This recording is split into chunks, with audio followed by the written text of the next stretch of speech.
যুক্তরাষ্ট্র, ইসরায়েল ও ইরানের মধ্যে চলমান সংঘাত আজ বুধবার ৪ মার্চ চতুর্থ দিনে গড়িয়েছে। এমন পরিস্থিতিতে পেন্টাগনের অভ্যন্তরীণ সূত্র থেকে চাঞ্চল্যকর তথ্য ফাঁস হয়েছে। মার্কিন প্রতিরক্ষা সদর দপ্তর সতর্ক করে জানিয়েছে, ইরানের বিরুদ্ধে এই হামলা যদি আরও ১০ দিন অব্যাহত থাকে, তবে যুক্তরাষ্ট্রের গুরুত্বপূর্ণ ক্ষেপণাস্ত্রের মজুদ বিপজ্জনক পর্যায়ে নেমে আসতে পারে। গত শুক্রবার বিকেলে মার্কিন প্রেসিডেন্ট ডোনাল্ড ট্রাম্প ইরানের সঙ্গে পারমাণবিক আলোচনার অগ্রগতি নিয়ে অসন্তোষ প্রকাশ করেন। এর ঠিক ৩ ঘণ্টা পর তিনি ইরানের সামরিক অভিযানের নির্দেশ দেন। এই অভিযানে ইরানের সর্বোচ্চ নেতা আয়াতুল্লাহ আলী খামেনি সহ দেশটির বেশ কয়েকজন শীর্ষ সামরিক কর্মকর্তা নিহত হন।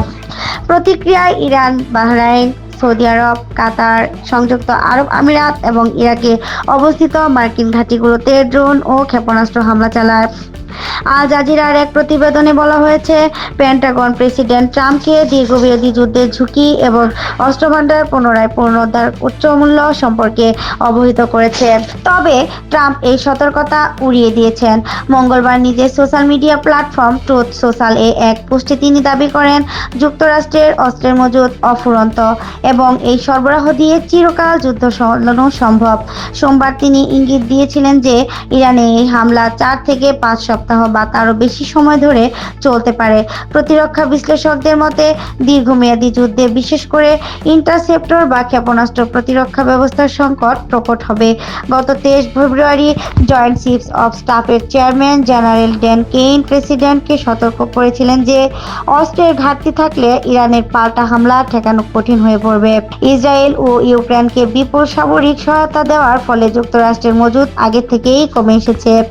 গত বছরের ইরান সংঘাতের সময় যুক্তরাষ্ট্র তাদের থার্ড ইন্টারসেপ্টরের ২৫% ব্যবহার করে ফেলেছিল। এছাড়া জাহাজ থেকে উৎক্ষেপণযোগ্য ইন্টারসেপ্টরও ফুরিয়ে যাওয়ার খবর পাওয়া গেছে।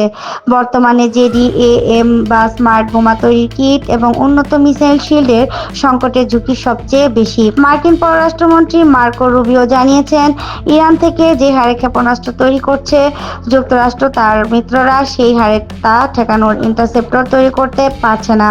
তিনি জানান, ইরান মাসে প্রায় ১০০টি ক্ষেপণাস্ত্র বানাচ্ছে, বিপরীতে যুক্তরাষ্ট্র মাসে মাত্র ৬ থেকে ৭টি ইন্টারসেপ্টর তৈরি করতে সক্ষম। ইয়েমেনের হুথি বিদ্রোহী এবং ইরানের সঙ্গে দফায় দফায় উত্তেজনার কারণে SM-3 ইন্টারসেপ্টরের মজুদও এখন শেষের দিকে। ইরানে হামলার প্রথম ২৪ ঘণ্টাতেই যুক্তরাষ্ট্রে ব্যয় হয়েছে $৭৭,৯০,০০,০০০, প্রায় ৯,৩৪৮ কোটি টাকা, সেন্টার ফর নিউ আমেরিকান সিকিউরিটির তথ্য অনুযায়ী। ইউএসএস জেরাল্ড আর ফোর্ডের মতো একটি বিমানবাহী রণতরী পরিচালনা করতে প্রতিদিন খরচ হয় প্রায় $৬৫ লাখ।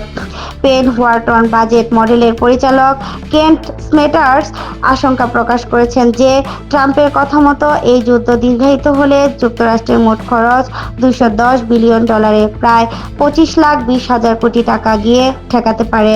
উল্লেখ্য, ২০২৩ সালের ৭ অক্টোবর হামাস ইসরায়েল যুদ্ধ শুরুর পর থেকে এ পর্যন্ত ইসরায়েলকে সামরিক সহায়তা এবং মধ্যপ্রাচ্যে সামরিক অভিযানে যুক্তরাষ্ট্র ইতিমধ্যে প্রায় $৩৩.৭৭ বিলিয়ন ব্যয় করে ফেলেছে।